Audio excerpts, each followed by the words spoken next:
Mga kapuso, ingat po tayo ha, dahil dumarami na naman ang mga kaso ng may dengue sa bansa.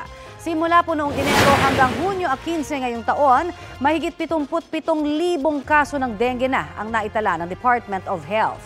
Mahigit 200 naman ang naiulat na nasawi. Mas mataas po yan kumpara sa mahigit 67,000 kaso ng dengue na natala nakaraang taon po yan. Patuloy naman ang pagmamonitor ng DOH sa sitwasyon. Huwag pong kalimutan ang paalala ng DOH tungkol sa 4S kontra dengue. Ito po yung Search and Destroy Mosquito Breeding Sites.